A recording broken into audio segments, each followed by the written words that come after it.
Presentation. I want to make sure you feel very comfortable. If you are seated at a table and you're facing away from me, just know that you can turn your chair around. We'll be speaking for a little bit of time. We'll have a formal presentation here. So feel free to turn around. If you haven't got coffee and you really wanted it, no problem. Just walk up anytime and go get a cup of coffee. If you need to go use the washroom, which is in the hallway there, please feel free to do that. The idea is to make you feel very much at home here.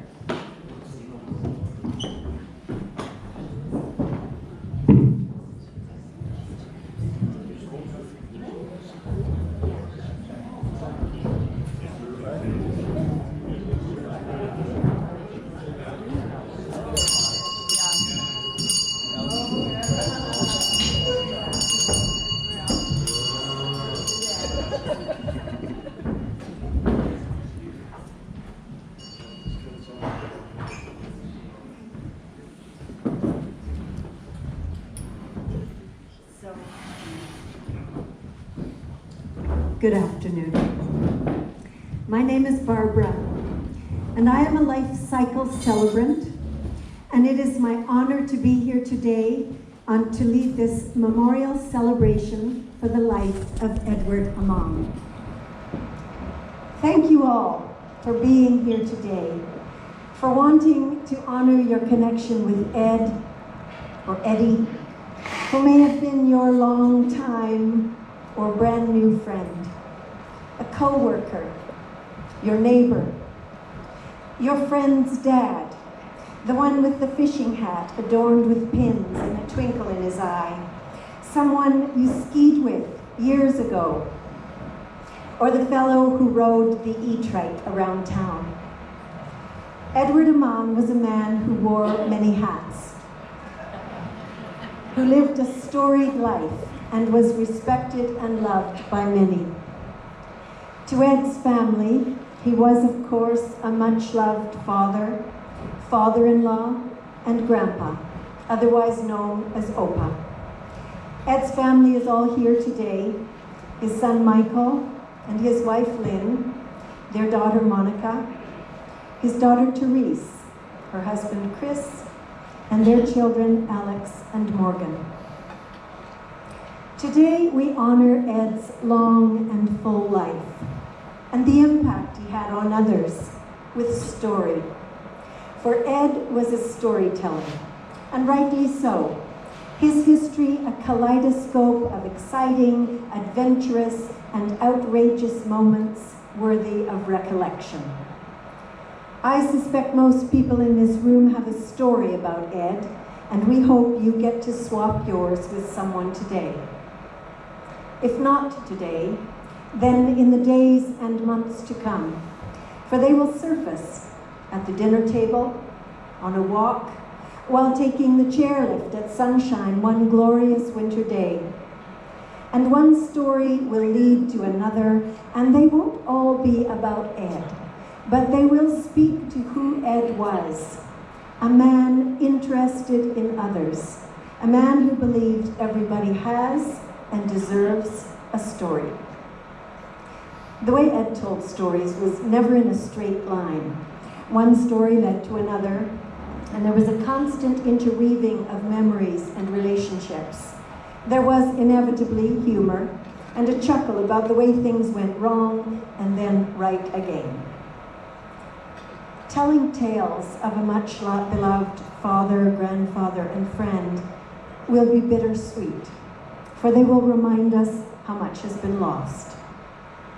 But they will also inspire us and cheer us and remind us to listen carefully to those around us. As Isaac Dinesen, a writer who, like Ed, was a farmer and an adventurer, wrote, "All sorrows can be borne if you put them into a story or tell a story about them." When we tell anecdotes about the people we have loved and learned from, we enter into our own belonging in the grand story. Every telling tethers us to our connection with each other, to all those who came before us, and to those who are not yet born. In today's retellings, may we once again remember, as Vera Nazarian suggests, the world is shaped by two things: stories told and the memories they leave behind. So the story of Ed's life, if set out in bullet points, would begin in the spring of 1931 in a small town in Austria and end on July 27th in a slightly larger town in Canmore.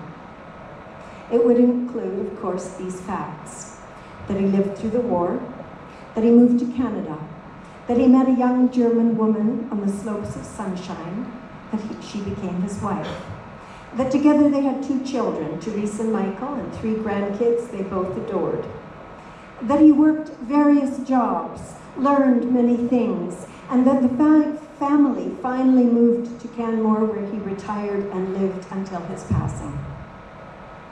Those facts would all be true, but they would belie the richness of the years, the breadth of experience and activity, and would in no way go toward an understanding of what a fine man Ed was, what he meant to his family, how his friends admired him, and what led one of those friends to say, "He is the finest man I have ever met." The facts need to be embellished with another kind of truth, the kind that can only be realized through story. This room, full of people who knew him, lived with him, and worked with him, is brimming with those narratives.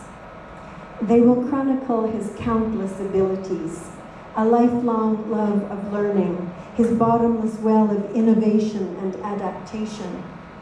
In turns funny, improbable, and memorable, the stories will be peppered with images of an adventurous soul who moved from one situation to the next in a constant search to develop his skills and his experiences and to have fun while doing it, or at least to be able to tell a tale about it. Not just a young shepherd who guarded the sheep on the mountain slopes of his Austrian village, but one who survived a direct lightning strike and came to only to see a circle of sorrowful faces of those who thought him dead. Even as a child, he had a broad back and strong thighs. No wonder. When he was going to school, he didn't walk down the road and catch the school bus. No, he cycled on a one-speed bike over a mountain pass from Middelburg to Oberstdorf and back again at the end of the day. He left middle school to apprentice as a metal worker and then left home to work for Mercedes-Benz as a mechanic. After the war, like many, Ed wanted to learn English and decided a trip to Canada would be the way to do that. He sold his BMW motorcycle to fund the trip and ended up in Alberta.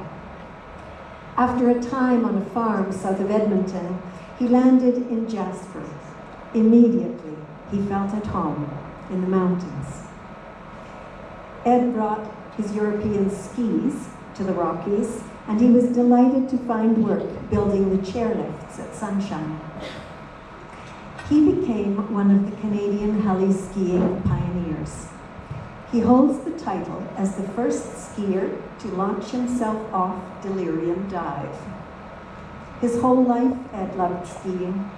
Downhill, cross-country, ski jumping, ski touring, ski bob, skiing behind a snowmobile on the farm, even flying a ski plane.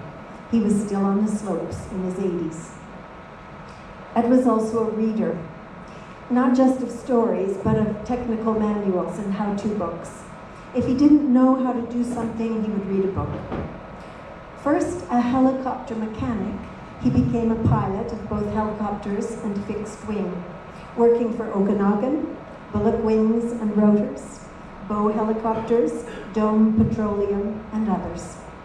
He was a mountain flying pioneer who fought fires, built power lines, and worked on search and rescue with the best of the best.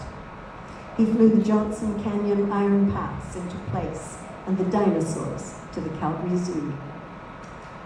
At age 40, Ed taught himself to hang glide. He made his own ice kite and sailed it on Ghost Lake. A collector of anything and everything, for anything and everything can always be repurposed and used to create something new. He made kayaks.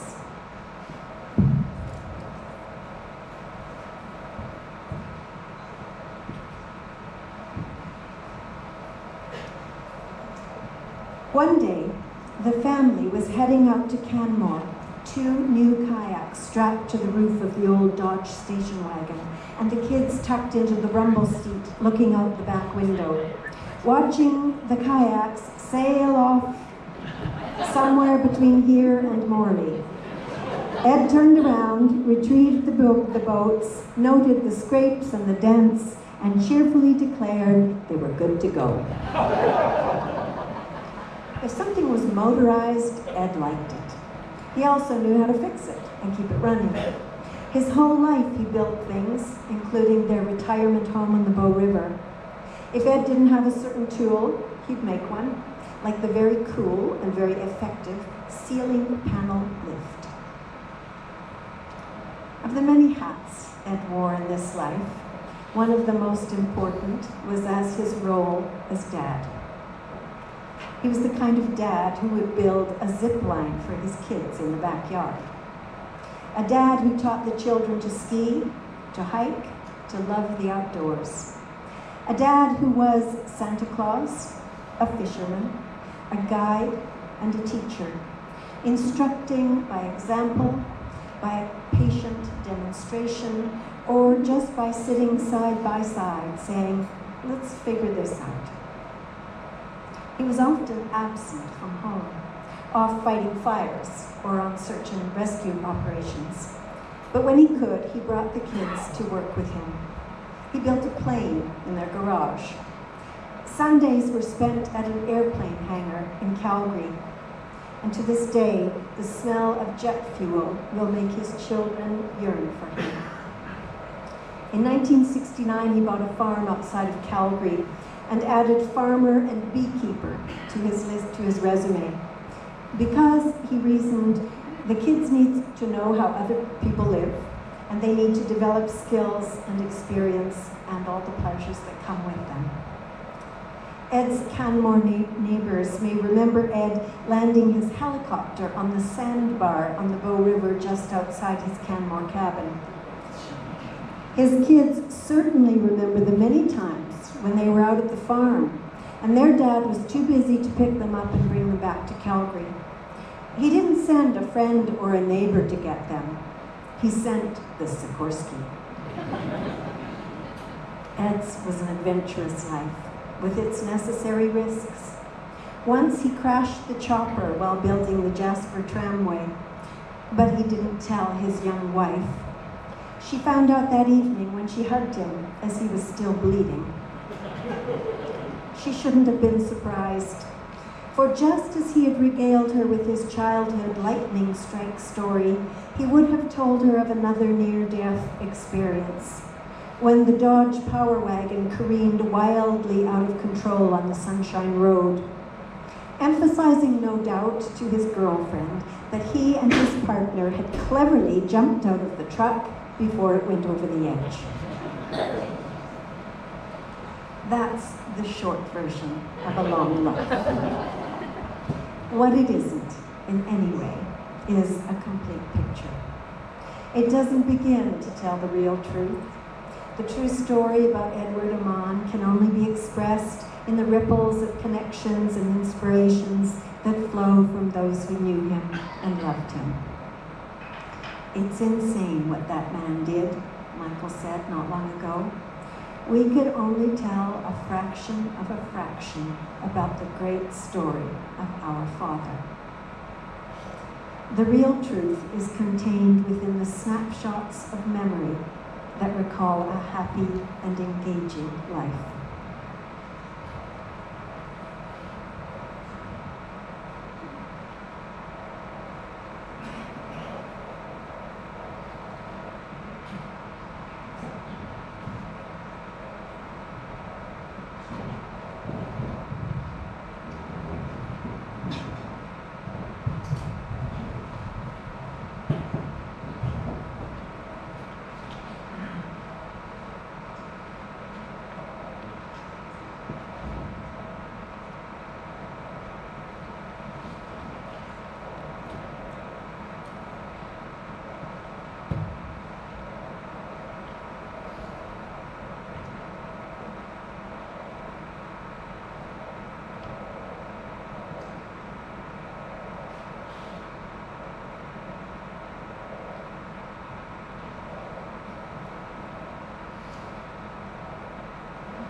Pension is the German word for retirement, a word that was never really in Ed's vocabulary in either language.